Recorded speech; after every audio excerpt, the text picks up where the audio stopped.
এখানে হচ্ছে গিয়ে প্রথমে চণ্ডীপাঠ হয়েছিল, এরপর হচ্ছে গিয়ে গান হয়েছে কিছু, এরপর নাচ হয়েছে, তারপরে দেবী দুর্গার মহিষাসুরকে বধের অভিনয় হয়েছে এবং তারপরে আরতি হয়েছে দেবী দুর্গার। এটাই আমার আয়োজনটা অনেক ভালো লেগেছে, কারণ হচ্ছে গিয়ে মানে যিনি দুর্গা সেরেছিলেন ওনাকে দেখতে আসলে দুর্গার মতো লাগছিল।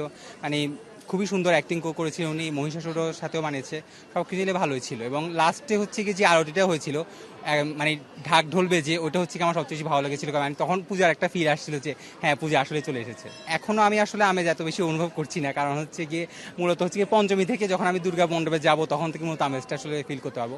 বাট আজকে মনে হচ্ছে যে হ্যাঁ আসলে দুর্গা পূজা চলে এসেছে। মানে দুর্গা পূজার অপেক্ষা করতে আসলে একটা আলাদা একটা মজা আছে যে হ্যাঁ পূজা আসবে পূজা আসবে পূজা আসবে, কিন্তু এসে যাওয়ার পর ভয় লাগে যে পুজো চলে যাবে আর 5 দিন বা 10 দিন বাকি এরকম। আজকে আসছি 6টার দিকে, 5:30 আজকে আমরা ঘুম থেকে উঠলাম, উঠে সবাই রেডি হয়ে আমরা শামসুন্নাহর হল থেকে সবাইকে একসাথে গ্রুপ করে চলে আসছি। কেমন লাগছে? খুবই ভালো লাগছে। প্রত্যেক বছর আমরা আসার চেষ্টা করি, গত বছর এসেছিলাম, এবারও এসেছি, খুবই ভালো লাগছে। এই মহালয়ের দিনে আসলে খুব ভোরে উঠে স্নান করে সেজে গুজে ভোরবেলা মন্দিরে আসি, এরপরে মহালয়ের আগমনী গান শুনি। খুবই মানে ভাষায় প্রকাশ করা যায় না এই অনুভূতি। আসলে পুরো 1 বছর আমরা অপেক্ষা করি, মা আসবে, মায়ের আগমনী গান শুনবো, এরপর 5 দিন ব্যাপী পূজা হবে, নাড়ু খাবো। ভোরবেলা উঠে আমরা মন্দিরে আসি, আসে আপনার যে গান বাজনা হয়, অভিনয় হয়, এগুলো আমরা দেখি। তারপরে যে আমরা যে প্রসাদ বিতরণ করে, প্রসাদ নেই।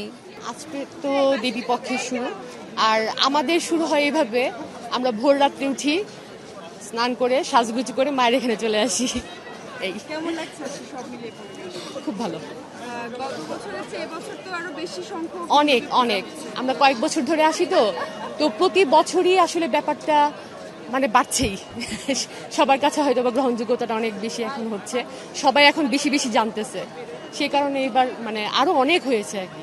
মায়ের কাছে অবশ্যই প্রার্থনা যে সবাই যেন ভালো থাকে, দেশে যেভাবে সবাই সুন্দর মতো পূজাটা উদযাপন করতেছে এভাবে যেন আমরা সারা বছর আনন্দে থাকতে পারি, পূজা নিয়ে এভাবে যেন ভালোভাবে সবার দিন কাটে।